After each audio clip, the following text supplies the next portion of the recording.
All right, everybody, thanks so much for coming. What I want to do first is to tell how we're going to run this thing.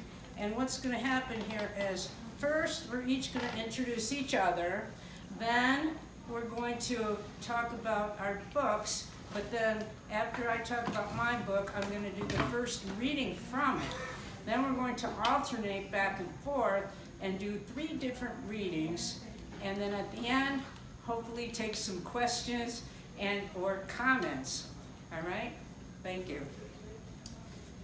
All right, so first of all, one more thing. Rachel will pass around this list, and this is for when the books actually do come out. We will not email you till the books come out. And then at that time, if you make it an email, if you so desire.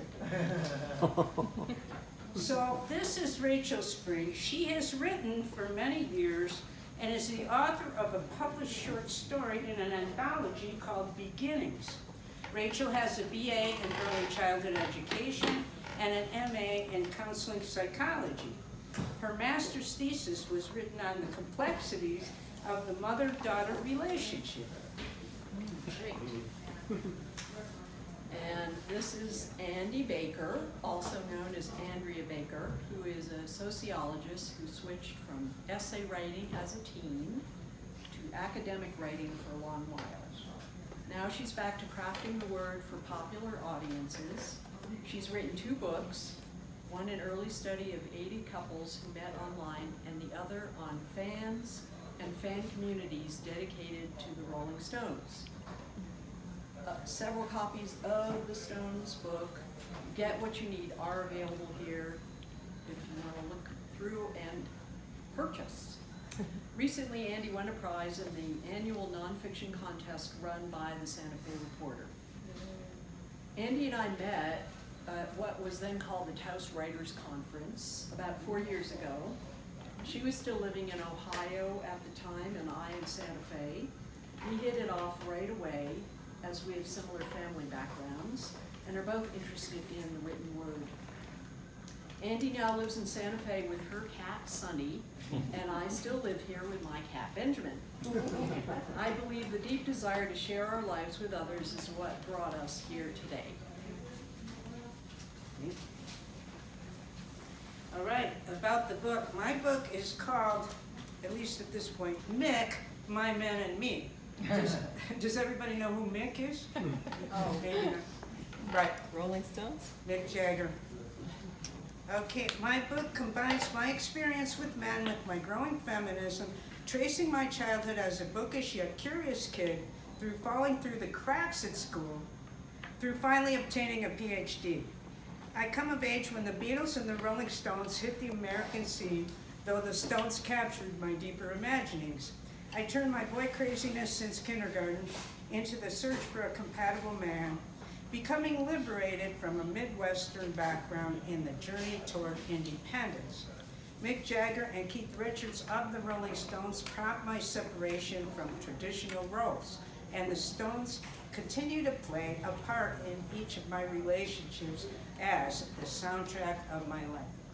Picture a more relationships-oriented Fear of Flying, written by the sexually adventurous novelist Erica Young, with a dash of sexual politics by the activist political scientist Kate Millett, recast nearly 50 years later by a rock and rolling sociologist. Reading 1, prologue. Just my imagination. Me and Mick in New York. Waiting to catch a glimpse of Mick Jagger, I stand here in New York City, the entertainment capital of the world, on the Upper West Side on 75th between Broadway and Amsterdam. Police have herded about 50 of us across the street from the stage door of the Beacon Theater onto the sidewalk on a crisp fall day, the 1st of November, 2006. After 20 minutes or so, I notice a tall, slender brunette approaching the backstage door. I shout, "Lorraine! Hi, Lorraine!" until she turns to acknowledge me with a wave. No one else shows signs of recognizing her from her longtime relationship with Mick. Yes, finally! Cheers erupt as Mick emerges from his chauffeur-driven vehicle and makes his way to the edge of the sidewalk to give us fans a few minutes of his time. He waves and seems to smile right at me. He might remember my black cowboy hat with the stone's tongue. Hey, let me try to get more to the front to catch a better look. I move from the middle to the far left edge of the small crowd. Searching with his eyes, his hands shading them from the sun, he finds me there and gives me a direct, questioning look, like, "What are you doing? I lost you there for a second." Wow, I shrug, grinning, ecstatic. Well, okay, why shouldn't he know me after attending a bunch of recent shows up close? Still, to visibly show his recognition of me, hey. Other fans have told me about these moments, and now they are happening to me. Oh yeah, oh yeah. Early chapter, before they make me run, reading, writing, and boys. Why I like school so much is I was left alone there, except for a pat on the head or a good job once in a while. I remember I had the task of erasing the boards for one grade. An honor, I thought. I had a few blips, the first in nursery school, what they called state-supported daycare back then. The gray-haired teacher in charge, Miss Massey, by the way, all names are changed to protect the guilty. Miss Massey more than once dragged me by my hair to take me somewhere to a different room, away from the other kids. After I told my parents, even I knew this poor reporting, they took me out of there. While in nursery school, I never wanted to take naps, learning to keep myself very still so as not to get caught and admonished for not sleeping. In kindergarten and first grade, I remember watching kids cry to escape from getting their shots or eating their asparagus. I was too proud. I think that's when I started studying group behavior as a budding sociologist. The next blip came in third grade when Miss Tate caught me talking in class. I had a friend in the next row over, one seat ahead of mine. I guess I was commenting on what was going on, but Miss Tate thought for sure I was talking about her. I didn't stop when she paused. She took me to the far back corner of the classroom and brought out the dunce cap, a large white Pinocchio-like chapeau. This was meant for the dumb kids, not me, wasn't it? Now, apparently, I had shifted my sharp, acutely aware, always on top of the assignments role for the clueless student who has to wear the stigmatizing hat. My classmates approached me at recess to ask what the heck had happened. A traumatic occasion, I used it in a workshop when the family therapist, John Bradshaw, instructed us to go back to our younger selves to talk to them about what they could do differently, how not to cave into our worst feelings. Everything will be fine, I consoled my mini-me. At least in school, anyway. And by the way, try not to irritate the authority figure.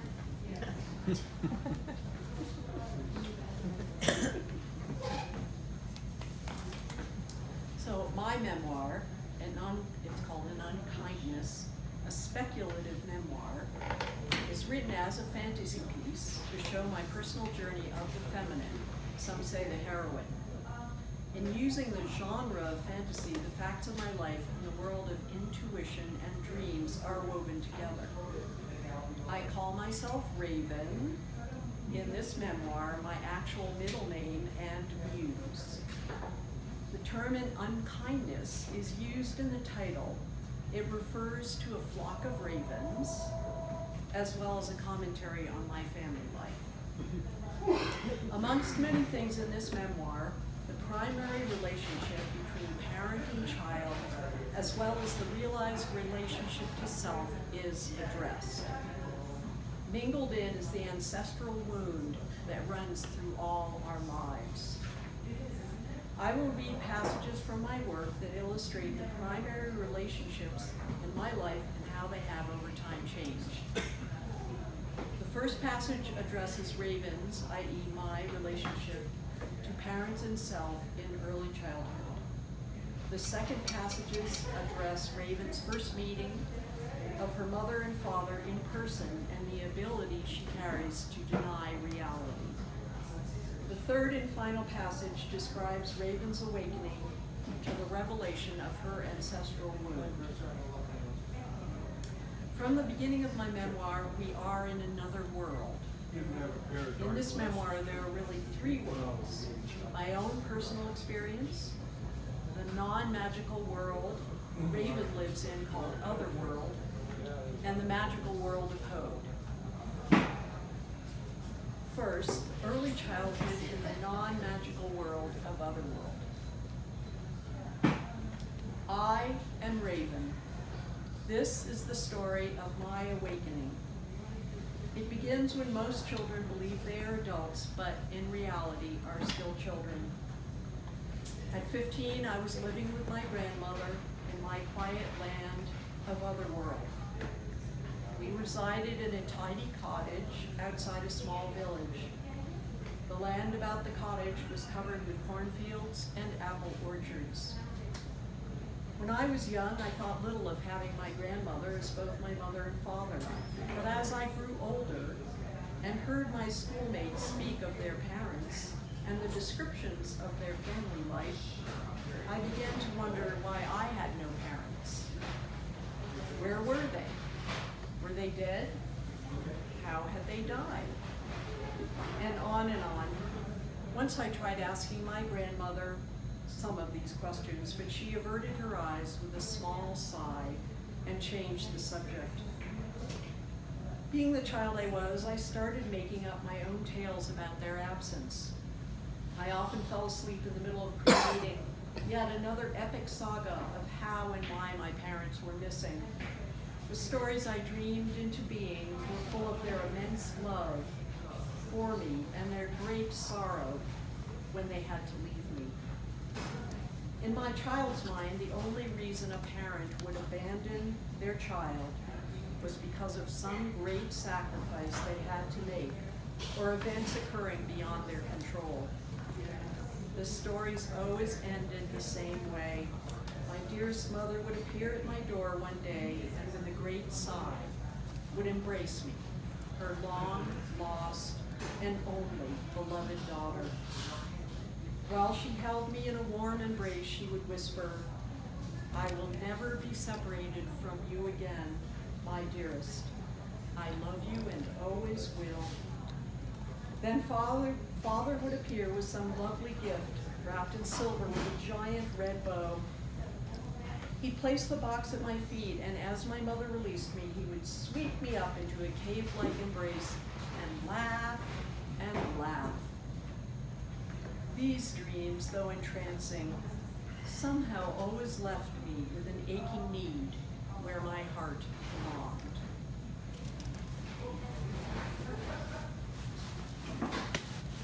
Reading 2, 2,000 light years from home, Charlie, the man on the white horse.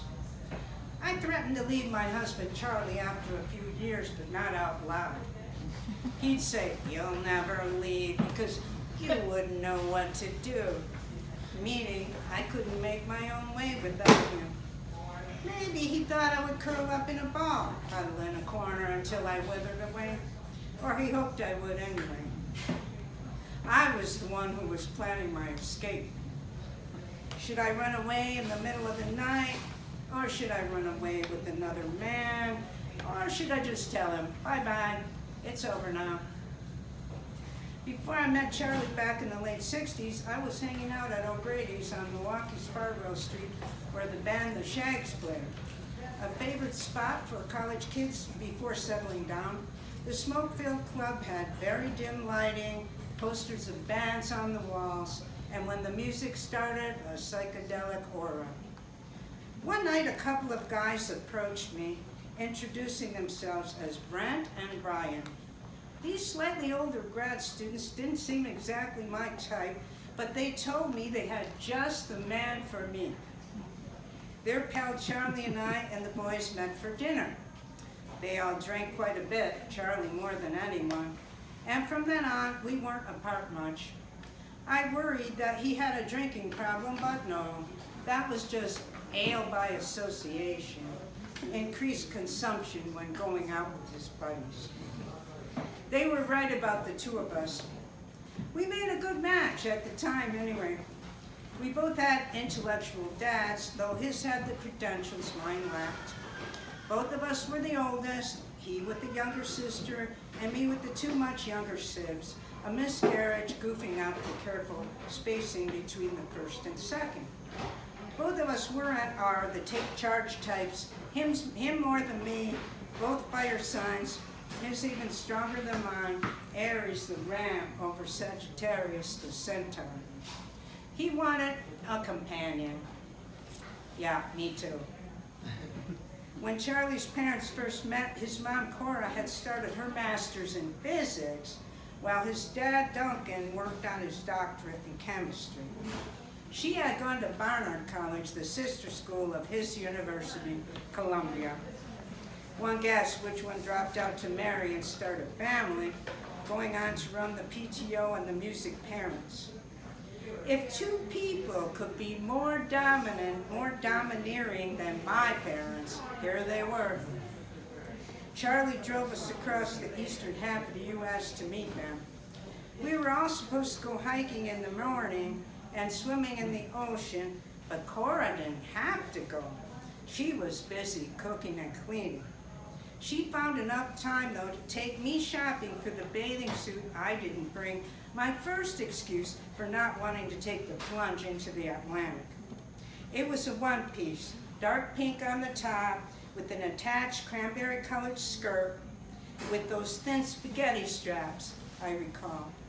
I didn't want it, but she insisted.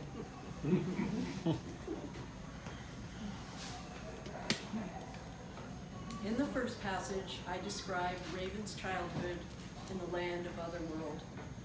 In the second passages, I speak of Raven meeting first her mother, then her father, and her denial of who these people really are. First, meeting Mother in the magical world of Hode. A song, familiar and terrifying, wrapped around me. I couldn't get away from it. It surrounded my body and enveloped my mind. It haunted my fingers and toes and set my hair on edge. It wound its lingering tendrils inside my muscles, my nerves, insinuating itself into my very bones until I longed to scream for release. All blue, filtered under my eyelids, dancing black stars. Then it was no more. Coming to, I lay quite still, afraid I might once more be overcome by the blue nightmare. But nothing more came. I suddenly thought to myself, I'm starving. Well, you should be, a voice rasped. Come eat. I straightened and wondered how this somehow familiar voice could have heard my unspoken thoughts. By the stove stood a woman in a brown cotton dress and flat brown shoes. Her greasy brown hair was chopped short, as though she had cut it herself with a dull knife. As I approached the table, unsure what to do next, the woman turned, and for a split second, I felt a thrill of connection and terror run through me.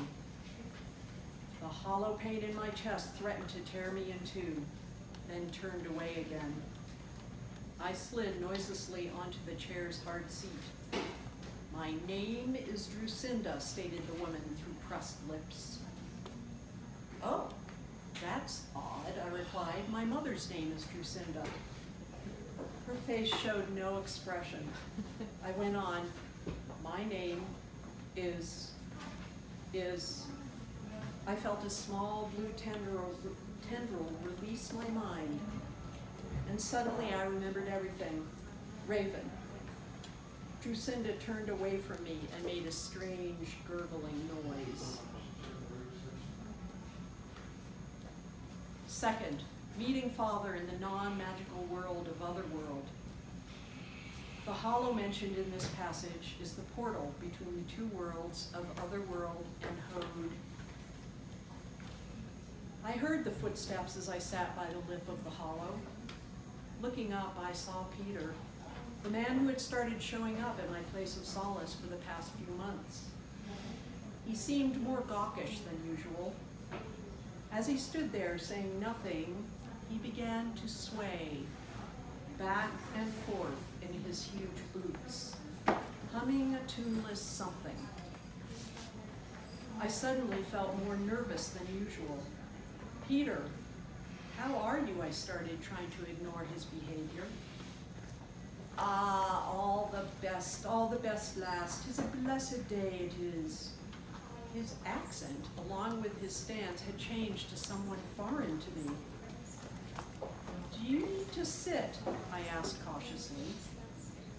Ah, indeed, lass. I'm sure I do, he slurred. Then sat by me quite suddenly.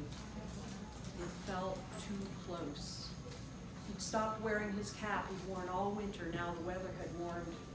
His large ears had turned a bright crimson and his breath smelled like a well-used barn.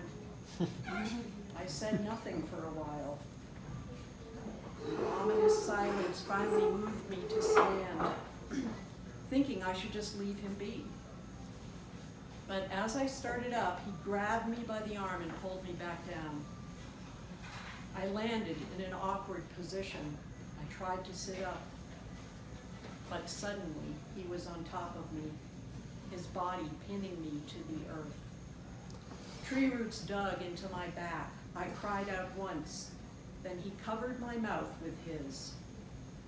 The taste of ferment and rot choked me to stillness. After a bit, he groaned, then fell off me and into sleep. I lay a while, then jumped up and grabbing my things, I ran and ran and ran over the fields, down the road, up the pathway to home.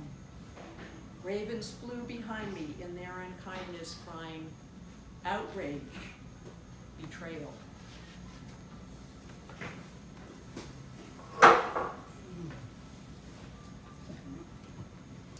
Reading 3, Dancing with Mr. D, Donnie the Dog, player of women on guitars.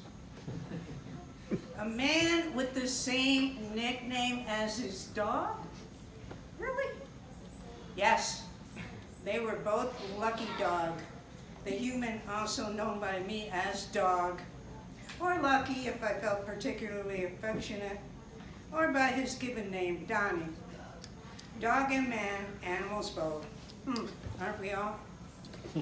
This person might have been the wildest of my sex maniac men, as I call him, very oriented towards sexuality above all other pastimes, except possibly music.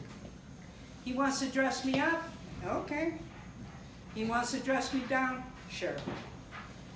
He wants to make movies of the two of us having sex? Okay, I'm game as long as they stay between us before phone or online videos became common. Wait, he wants to do what? No. Toward the very start of our several-year liaison, after I answered his online ad, he told me he felt a spark when we spoke on the phone. When we met, that was there. He was a bass player in a soft rock band, a side gig to his day job as a telephone customer service rep. He noticed that I pulled on his belt at his house, a provocative gesture he felt that I did almost involuntarily. I knew he was a musician from his ad, where he carried his instrument as if playing it, wearing shades and a black hat. My brother saw the ad a couple of years later and said, wow, impressed, or acted as if he was.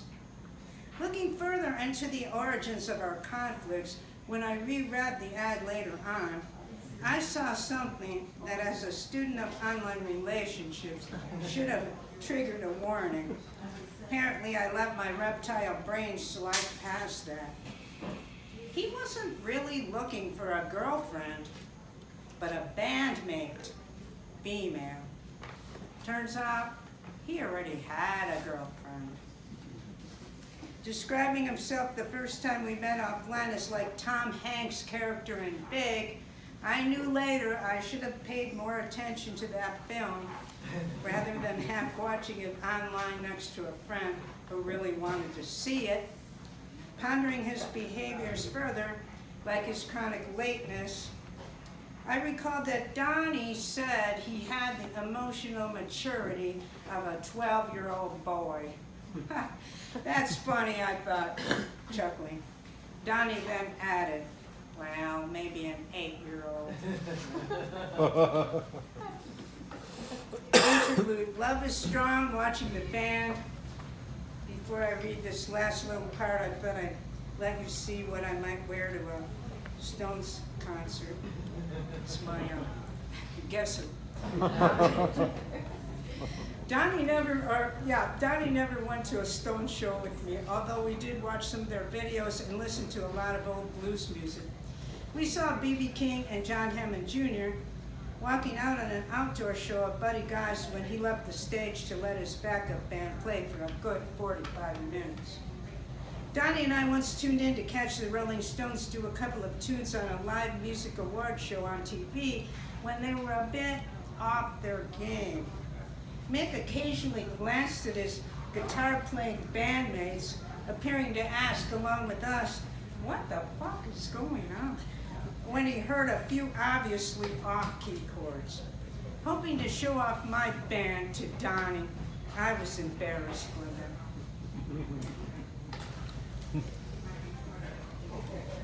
In the first passage, I describe Raven's childhood. In the second passages, Raven is introduced to her parents. In this final passage, I describe Raven's awakening to her life and her ancestral wound. Finale in the magical world of Hode. A terrible cackle sounded from above me. Glancing up, I saw the monster who had been tormenting me and my grandmother for what seemed a lifetime. The one who tortured and ultimately killed my grandmother with her insatiable need. From her gangrenous mouth came such a sensuous yet most disturbing blue sound. Drusinda, she hissed toward a dark corner of the labyrinth. Show our guests the honored one. The woman who dragged me across the countryside to this beast's lair, the one with my mother's name, slithered out from a dark corner, dragging behind her a bundle bound in white thread. Making her way to the middle of the hall, she dropped the bundle to the ground with a grunt. Her eyes met mine. Holding my gaze with a gesture sure and swift, she sliced open the dirty bundle with a jagged fingernail. Upon the floor spilled the body of my dearest grandmother, naked and filthy.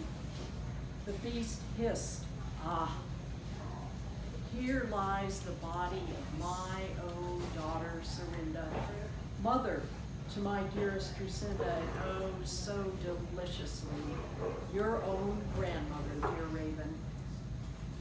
She bobbed in her web, her hissing growls rocking her grotesque body back and forth.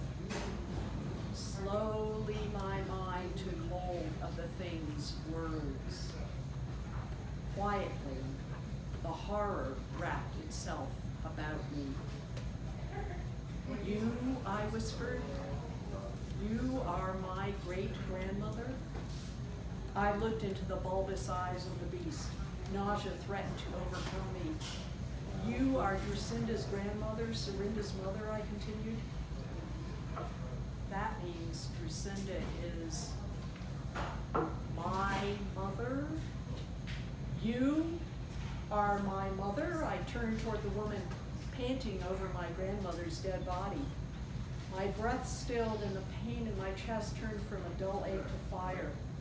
Pictures flew through my maddened mind of the childhood tales I had created about this woman. She was my unknown beloved mother, The one who I had created to love me unconditionally. The one who, when she returned to me, would take me into a warm embrace and never let me go again. The one, the only one who could make all my blue nightmares flee. The betrayal complete, of fear and rage I had never recognized rose in me. No, I screamed aloud. No, it cannot be. Long-held tears of lifelong pain coursed down my hot cheeks. I felt my chest threaten to burst and struggled against my bonds. No, no. The beast was only playing with me. You lie. It cannot be true. And that's the end of it.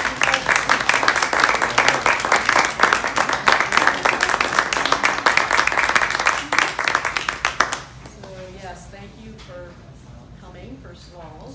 And just wanted to open it to, we have cookies and water over there for more informal questions if people wish to do that, but does anybody have any questions, as Andy said, comments, whatever, for either of us right now? Yes? Question, Rachel, you create this wonderful interworld structure, and I'm just wondering, as you did this, did you have inspiration from other writers? What sort of drew you into creating this particular world? I am a huge lover of Tolkien, first of all, and when I first started writing this story 7 years ago, and I didn't think of it as a memoir, so I love the world, the genre of fantasy, and it gives so much room for characters and, you know, coming and going in ways they, you know. So I then, as time has gone by and both my parents died, and it just kind of morphed in my mind to like, oh, this is my life. And so I took the characters in the worlds, but the feeling of all that is my experience, and the rest of it is kind of like, let's make this an interesting fantasy experience, right? So, yeah. Andy? So why have the Rolling Stones stayed together for so long? Yeah, good one.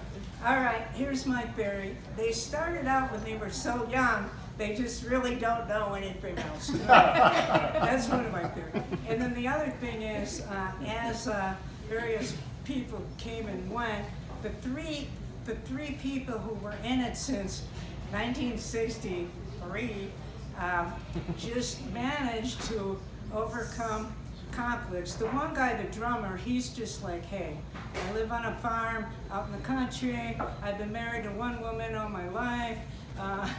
You know, I'm more of a jazz person than a rock and roller. So whatever you two want to do, you know, I'm just trying to keep out of your hair, you know, except for maybe helping with the design of the stage. The other ones, I've written a little bit about the conflicts between Mick and Keith, and somehow they just, maybe even sometimes after a year or two or three or four, they resolve those conflicts and just keep coming back to perform because they love it, I think. I don't think they need the money by now. Thank you. Andy, why did the grad students think that you were good for their friend, Charlie, in Yeah. the bar? What was it about you? Or? Yeah, it was weird. In this bar, I think it was partly the way I was dressed, rather conservatively, I don't know. As I remember, I would think I was wearing like a brown wool jacket and a black or brown skirt and maybe boots. And then they just started talking to me and decided, since their friend was a very shy person and yet a very intellectual person, they thought I would be just a woman to bring him out of his shell. And I think that turned out to be true. Thank you. Let me just ask you about, I really enjoyed the juxtaposition of the two readings, because I felt like I was just kind of time shifting into different worlds and so forth. So that was actually great. Oh, good, good. I think that was really good. You're trying to keep everyone on their toes. It was terrific. Let me just ask you about the business of all this. When do you suppose these will be finished? Do you go about shopping them? Are you going to self-publish? What's going to happen? I personally, and Andy probably is a different path, but I've never done any of the business, and so I'm really confounded by the whole thing, first of all. And I think the easiest in a sense would be to self-publish, and I know people who have done it, so I have like names. But of course, pride-wise, I would love to like have an agent, and people adoring me. You know? Yeah. That's why I just don't know that that's going to happen. So. And then for me, I feel I have a new sense of determination, even though I had one book published through a friend of an academic I knew and who knew a publisher, and another one had a different story, but I feel energized by meeting a writer, mentor, teacher recently. So I feel not that she can help me get a real publisher, but I feel that's what I might go for a while. I'm projecting, it's probably overly optimistic, that I finish mine maybe by the end of the winter, let's say. So, yeah, thanks for asking. Yeah, I was just going to add one other thing. Yeah. Rachel's thing, to me, if I was to hold the book, I would almost picture illustrations. Oh yeah. Oh yeah. I Because wish that like I Tolkien, had that. it's yes. so evocative of seeing that. Very much And, so. and of course with Andy's, I'd love to see pictures. Right. You know? Yeah. Yeah, that's a good point. Yeah, but illustrations for your Find thing. somebody. Yeah. Yeah. And Line drawings and stuff. Right. Yeah. Right. as far as photographs, I do know a couple people who might give me permission so I wouldn't have to pay huge amounts of money. But does everybody know in town here we have this famous rock photographer, Baron Woolman? But anyway, he was the first official photographer for Rolling Stone magazine, and he's been nice enough to give me a few of his old ones as far as permissions. Oh, nice. Oh, good. Yeah. My question was pictures of you in the brown jacket, in the brown skirt. Maybe a drawing. I want to see that picture with that young. Yeah, that'd be good. And do you have any insight into where or Mick gets all that energy from? You know what? This is a cool thing. I found out once I started studying the fans, because, you know, I had an interest in them since, you know, the beginning, but I hadn't really gotten that acquainted with their backgrounds. Mick grew up with a phys ed teacher for a father who had him doing push-ups before he could even go out, you know? So he's been training, he's used to this. And I mean, his voice, and you could say, he never had one of the great classic voices, but this man has kept a lot of his voice through vocal training, through physical working out. So I think it's partly inborn, but partly a matter of discipline and training. Yeah. And some Some And some genetics.